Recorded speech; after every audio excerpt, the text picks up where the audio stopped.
BJ's name has never entered the Whittaker home quietly. It doesn't arrive like a visitor knocking at the door. It seeps in through whispers, through half-finished sentences, through the way Larry's shoulders stiffen when the phone lights up in his hand. For Betty, BJ's presence has always been a warning sign, a signal that the fragile balance holding the family together is about to be tested again. Betty has spent her life managing damage before it becomes visible. Long before cameras, headlines, and outsiders, she learned how to read danger in small shifts. A tone of voice, a look held too long, a silence that lingers where conversation should be. And lately, every one of those signs points back to BJ. BJ is not just a relative drifting in and out of the family orbit. She is history, not the kind written down, but the kind that lives in memory and muscle, in fear responses and sleepless nights. Every time BJ resurfaces, something follows. Conflict, exposure, chaos. And Betty knows this because she has lived through it more than once. The Whittakers have survived for generations by keeping their world small. They learned early that attention is dangerous, that curiosity leads to judgment, and judgment leads to consequences they don't control. Betty became the unofficial gatekeeper of that small world. She kept outsiders at arm's length. She smoothed over conflicts before they spilled out. She carried secrets not because she wanted to, but because she believed secrecy was the only way the family stayed intact. BJ threatens all of that. Betty doesn't hate BJ in the way outsiders might expect. It's not rage that keeps her awake at night. It's dread. Dread built from patterns she's watched repeat themselves over and over. BJ doesn't just stir trouble accidentally. She draws it in. She invites it. And when things fall apart, BJ never stays long enough to clean up the wreckage. That task always falls to Betty. Lately, the signs have been impossible to ignore. Larry's behavior has changed. He's distracted, defensive, quicker to anger. His phone never leaves his side. He steps outside to take calls he used to answer openly. When Betty asks simple questions, he deflects or shuts down. And Betty knows what that means. Secrets are back in play. The house feels different now. Not louder, not more chaotic, but tense. Like everyone is waiting for something to happen, but no one wants to name it. Timmy paces more than usual, his movements restless and sharp. Lorraine's rocking has taken on a frantic rhythm that Betty recognizes as anxiety, even if Lorraine can't put words to it. The air itself feels heavy, like it's pressing down on everyone inside. Betty tries to keep routine steady. Meals at the same times. Chores done the same way. Familiar rhythms that have always helped the family feel anchored. But routines can't hold against what BJ brings with her. Because BJ doesn't just disrupt the present. She digs into the past. Betty remembers the last time BJ was deeply involved in their lives. She remembers the arguments that erupted out of nowhere. The things BJ said in moments of anger that should never have been said out loud. The way she hinted at family truths like they were leverage, not wounds. Betty remembers standing between BJ and the rest of the family, trying to de-escalate, trying to keep things contained while everything spun out of control anyway. And now it's happening again. What scares Betty most isn't just that BJ is back in contact with Larry. It's what BJ knows. Secrets BJ has collected over years. Stories twisted just enough to sound explosive to outsiders. Details that, taken out of context, could destroy what little dignity the family has left. BJ has always understood the power of information. She knows which truths shock people and which silences keep them curious. For a family already under constant scrutiny, that knowledge is dangerous. Betty has heard enough fragments to know BJ isn't just calling to check in. She's making plans, talking about money, talking about options, talking about decisions that don't belong to her. And each time Larry listens instead of shutting it down, Betty feels the ground shifting under her feet.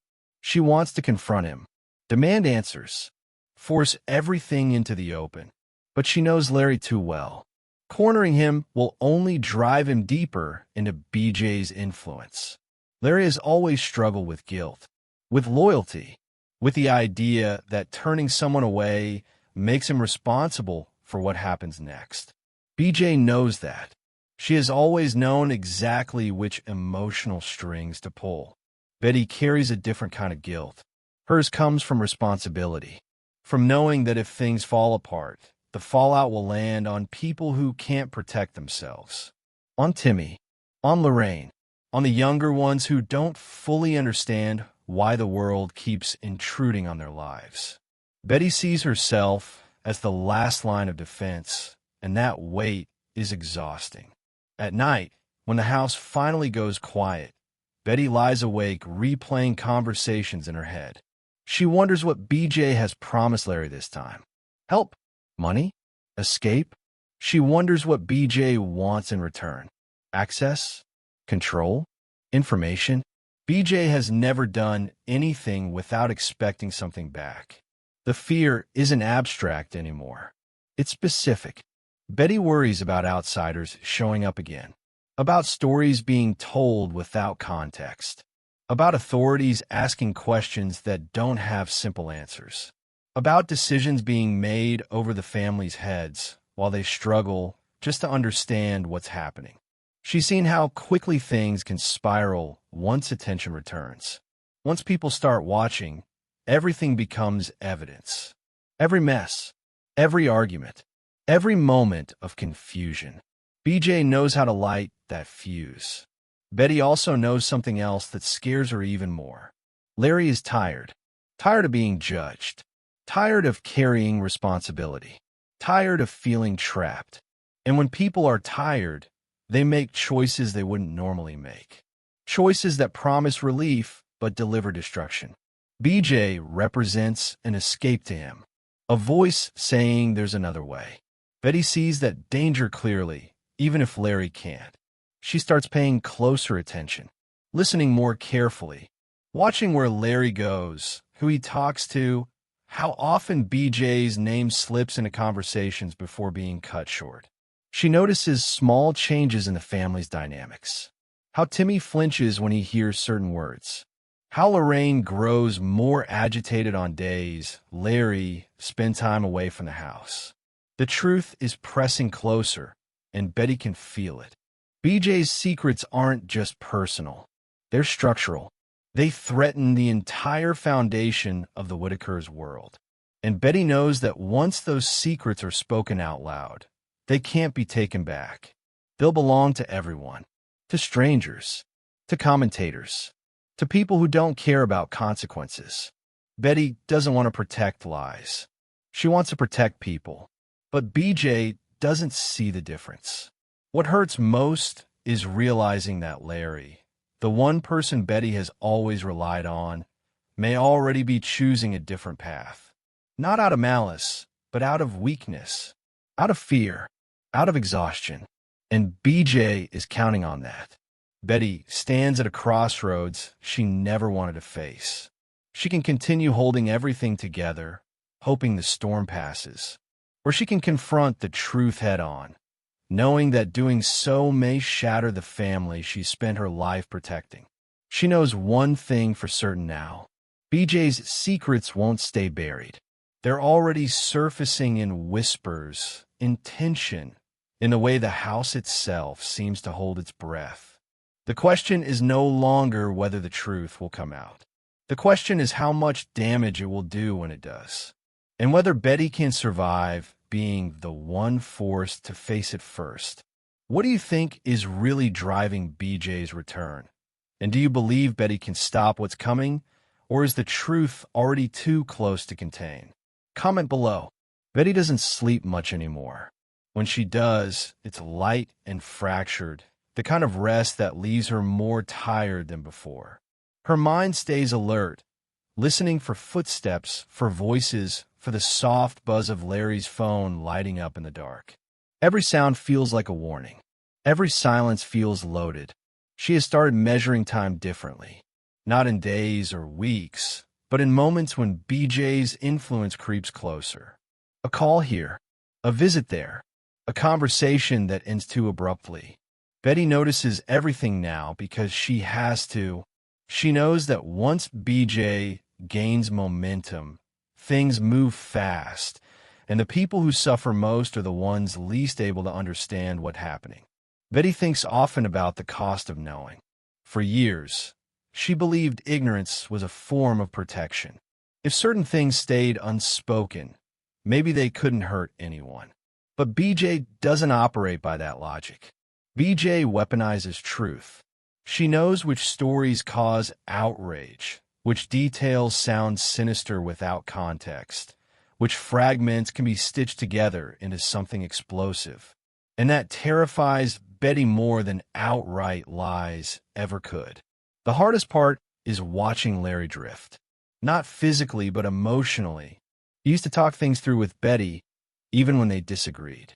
Now he keeps his distance, his answers clipped, his explanations vague. When she asks where he's been, he says out. When she asks who he talked to, he shrugs. Betty recognizes that pattern. It's the same one she's seen in men who feel cornered, who think silence buys them time. But silence never buys time. It only builds pressure. Timmy senses it too. He doesn't articulate it clearly, but his behavior tells the story.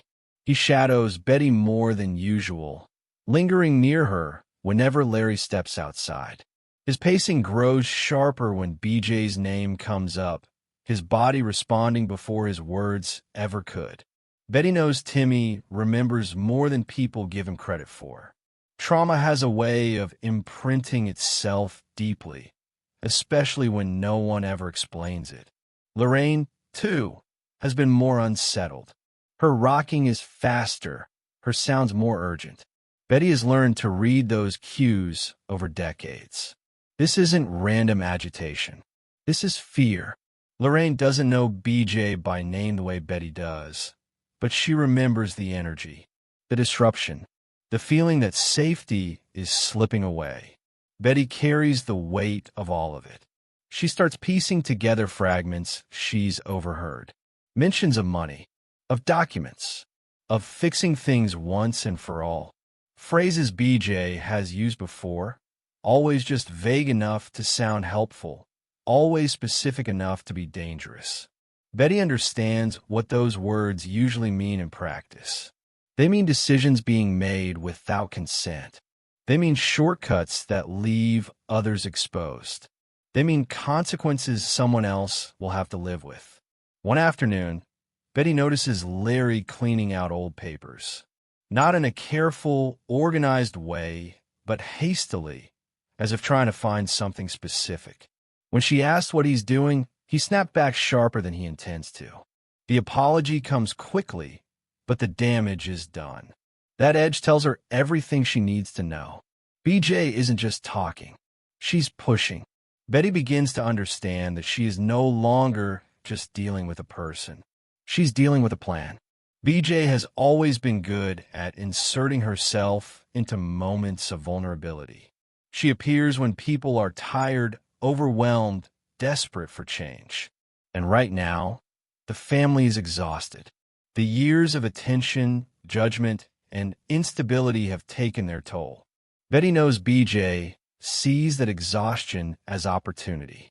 What keeps Betty up at night is the thought of outsiders being invited back into their lives through BJ. Not journalists or filmmakers necessarily, but people with agendas. People who see the Whittakers not as human beings, but as leverage, as stories, as resources to be exploited.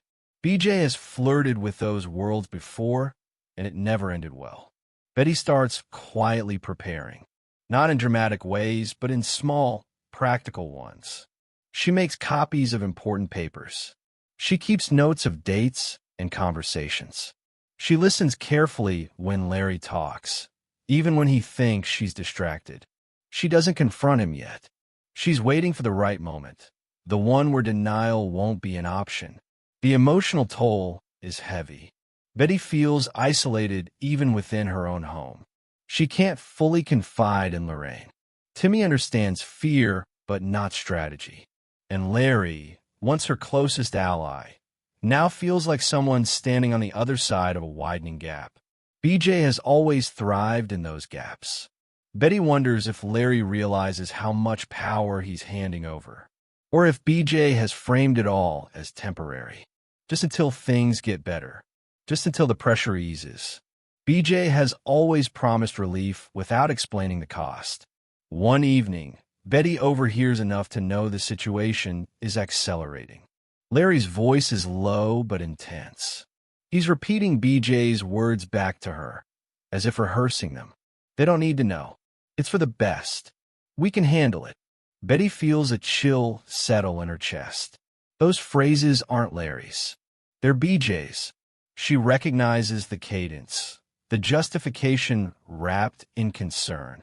She realizes then that this isn't just influence. It's manipulation. BJ's secrets aren't just about the past anymore. They're about what she's planning to do next. Betty confronts the reality she's been avoiding. Waiting longer won't protect anyone. The longer BJ stays embedded, the harder it will be to undo whatever she sets in motion. And if things collapse, it won't be BJ facing the fallout. It will be the people who live in that house. The people who can't navigate systems, defend themselves publicly, or understand why strangers suddenly have power over their lives. That night, Betty makes a decision. She won't rush in shouting. She won't explode in anger. But she will confront Larry with clarity, not accusation. She will force him to look at the pattern they've lived through before. She will remind him of what happened the last time BJ was allowed too close. When she finally speaks to him, her voice is steady but firm. She tells him what she sees, what she fears, what she knows BJ is capable of. She tells him she won't carry this alone anymore. Larry listens, but his reaction isn't relief. It's defensiveness. He insists BJ is different now, that she's trying to help, that Betty is overreacting. Betty hears the words, but recognizes the script. BJ has always framed opposition as paranoia, as fear, as refusal to change. The conversation ends unresolved, and that frightens Betty more than an argument would have. Because unresolved means Larry is still undecided, and BJ only needs time to tip the balance. Betty feels the clock ticking. She understands now that BJ's secrets don't threaten the family because they're shocking. They threaten the family because BJ uses them to control outcomes, to steer decisions, to push people into corners where compliance feels like the only option. Betty doesn't know exactly what BJ is planning, but she knows the shape of it. It involves removing choice. It involves creating a narrative BJ can control. And once that narrative exists, the Whittakers will lose whatever agency they still have. The realization is sobering. Betty has spent her life protecting the family from the outside world. Now, she may have to protect them from someone on the inside. She looks around the house, at the worn furniture, the familiar routines, the fragile peace she's fought to preserve.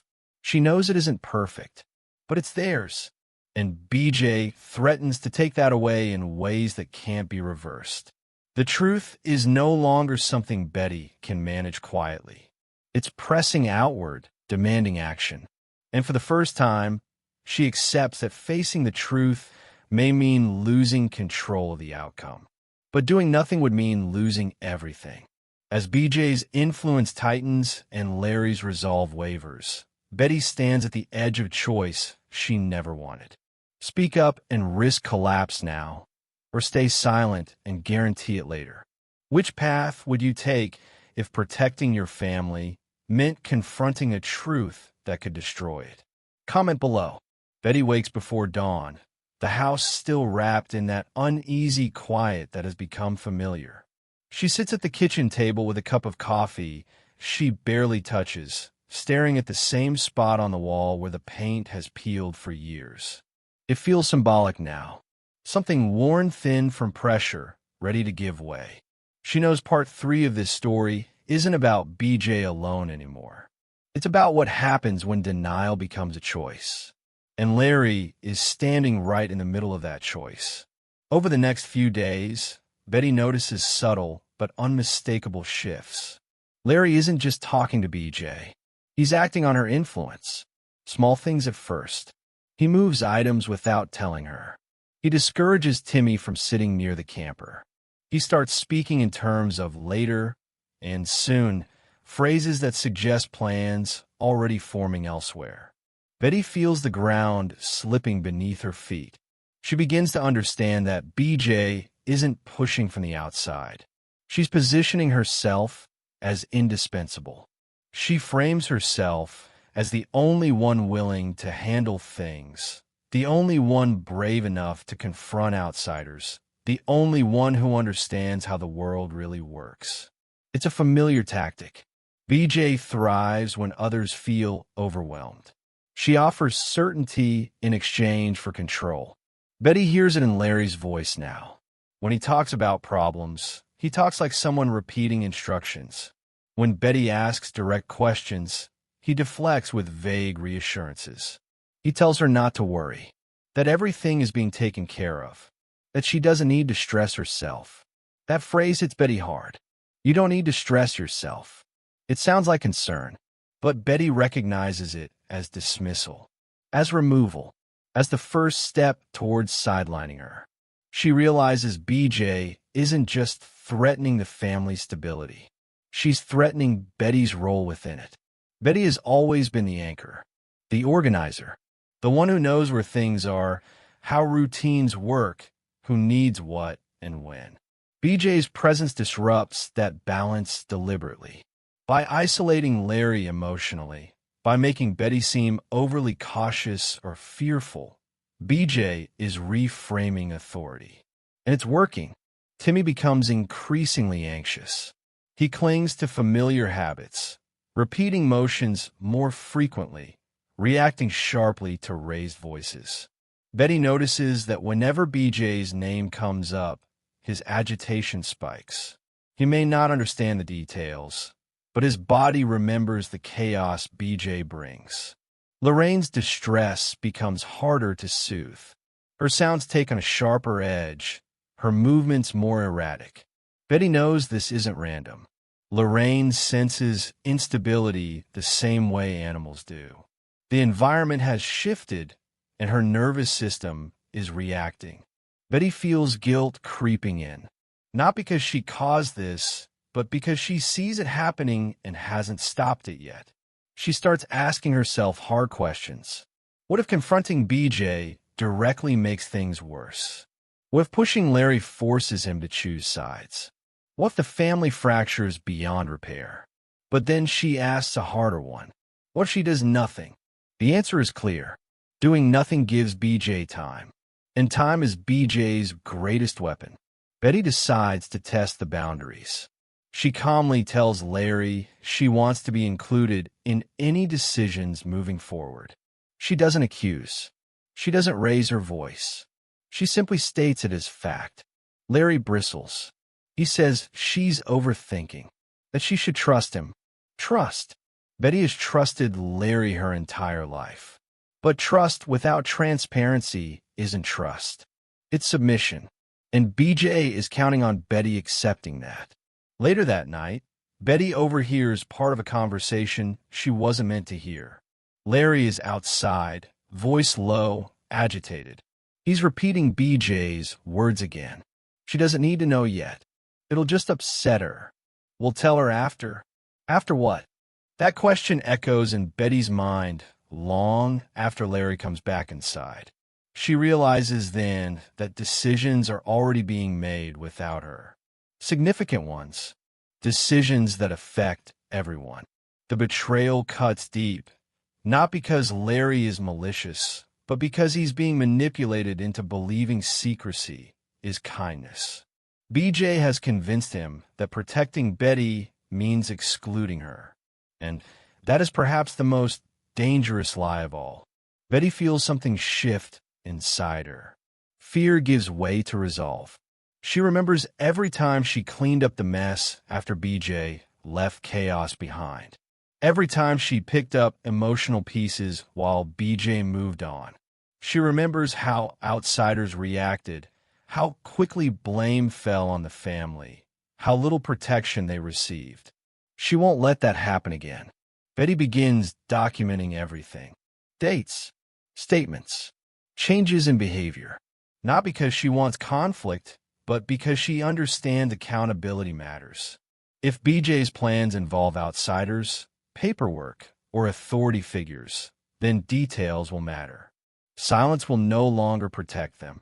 She also begins speaking more openly to Timmy in ways he can understand. Reassurance, routine, consistency. She makes sure he knows she's not going anywhere. That whatever happens, she's still here. She does the same with Lorraine, grounding her with familiar activities, predictable rhythms. But Larry remains the biggest unknown. Betty confronts him again, this time more directly. She tells him she knows decisions are being made without her. She tells him she knows BJ is pushing for something big. She tells him she will not be cut out of choices that affect her life and the lives of the people she's cared for. Larry reacts with anger, then guilt, then confusion. BJ has pulled him into a space where every option feels wrong. Betty sees it on his face. He's torn between loyalty and fear, between familiarity and change. But Betty refuses to back down. She tells him plainly that BJ's history speaks for itself. That chaos follows her. That secrecy has never saved this family. That if he continues down this path, the consequences won't be abstract. They'll be real, immediate, and devastating. Larry doesn't respond right away. He asks for time. Time again. Betty knows time favors BJ, but she also knows pushing too hard could drive Larry further into isolation. She agrees to give him space, but she makes one thing clear. She will not stay silent. Not anymore. The tension in the house becomes palpable. Conversations feel staged. Movements feel watched. Betty senses that BJ knows she's being challenged, even if they haven't spoken directly. BJ thrives on control, and resistance threatens that. Betty understands now that this isn't just about protecting the family from BJ's secrets. It's about protecting them from the power BJ gains when secrets are allowed to dictate choices. As part 3 of this story unfolds, Betty stands at crossroads. She has stepped out of passive protection and into active resistance. That choice comes with risks. It may fracture relationships. It may invite scrutiny. It may accelerate the very collapse she fears. But for the first time in a long while, Betty feels something stronger than fear. Clarity. She knows who she is. She knows what she's protecting. And she knows that BJ's influence only survives when people stop questioning it. The next move won't belong to BJ alone. It will belong to everyone who decides whether silence is safer than truth. If you were in Betty's place, would you keep pushing even if it meant tearing open wounds that never healed? Or would you step back and hope the storm passes? Comment below. Betty doesn't sleep much anymore. When she does, it's shallow, fractured by the same looping thoughts. Every choice feels like a fuse burning shorter. She knows part 4 isn't about suspicion or tension anymore. It's about consequence. The first real consequence arrives quietly. Larry stops pretending nothing is wrong. He doesn't announce it. He doesn't apologize. But Betty notices the shift immediately. He stops leaving the house for long stretches. He stops taking calls in the dark. The phone stays on the table more often than in his hand. It's subtle, but Betty has lived her whole life reading what isn't said. BJ's grip is loosening, not because Larry suddenly sees the truth clearly, but because the cost of secrecy is becoming impossible to ignore. The family is unraveling in front of him. Timmy's anxiety has reached a point where even Larry can't brush it off. Lorraine's distress is no longer background noise. It's constant, disruptive, unavoidable, and Betty is no longer absorbing the damage in silence. She speaks up when routines are disrupted. She asks questions out loud. She corrects misinformation immediately. Not harshly, but firmly. BJ's power has always depended on being the loudest voice in the room, or the only voice at all. Betty is removing that advantage piece by piece. BJ senses it. Her messages become sharper, her tone more urgent. She pushes Larry to make decisions faster, to commit before doubt can settle. She frames everything as now or never. That's when Betty understands something critical. BJ is running out of leverage. People who manipulate rely on momentum. Once that momentum stalls, their influence weakens.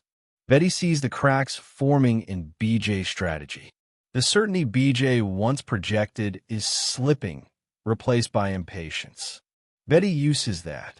She doesn't confront BJ directly. She doesn't need to.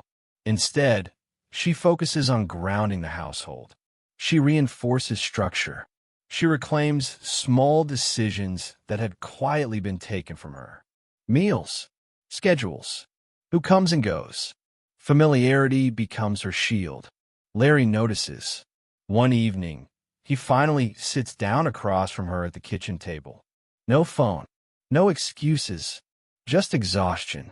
He admits he felt overwhelmed. That BJ made him feel like action was better than stagnation, that he thought he was protecting everyone by keeping things moving. Betty listens without interrupting. When he finishes, she tells him something he wasn't expecting. You weren't protecting us. You were protecting yourself from feeling powerless. The words land hard, but they're not cruel. They're honest. She explains that fear doesn't disappear when you give control to someone else. It just changes shape. And BJ's version of control always comes with collateral damage. Larry doesn't argue. That tells Betty more than any apology could. The truth comes out in pieces over the following days. BJ had been pushing for decisions that would have permanently altered the family's autonomy. Legal language Larry didn't fully understand. Agreements framed as solutions but structured like traps. Promises of stability that required surrendering control. Betty feels both anger and relief. Anger that it got this far. Relief that it didn't go further. She realizes how close they came to losing more than just peace. They came close to losing voice. Agency. Choice. BJ doesn't disappear quietly. She lashes out when she realizes her influence is waning. Accusations, guilt, emotional manipulation. She paints herself as the victim, claims betrayal, insists she was the only one trying to help. It's familiar, predictable, but this time it doesn't land. Larry doesn't respond the way he used to. He doesn't rush to reassure. He doesn't chase the argument. He sets boundaries, clumsy at first, but real. He tells her decisions will be made as a family, that Betty will be involved, that secrecy is no longer acceptable. BJ doesn't take that well. She threatens to expose things, to talk, to bring outsiders in. Betty hears about it and feels a flicker of fear, but it doesn't consume her, because she understands something BJ doesn't. Secrets lose power when you're no longer afraid of them. Betty has spent decades living under the weight of things she couldn't say. But she's no longer protecting illusions. She's protecting people. And that difference matters. When BJ finally leaves the property, it isn't dramatic. No shouting. No confrontation. Just distance. The kind that signals the end of leverage. The house feels different afterward. Not lighter exactly, but clearer. Timmy calms. Slowly. His movements soften. He sleeps longer. Lorraine's distress eases into familiar rhythms. The constant edge dulls. Betty notices these changes the way someone notices weather shifting. Gradual. Real. Larry struggles with guilt. Betty sees it, but she doesn't shame him for it. She reminds him that manipulation preys on vulnerability, not stupidity.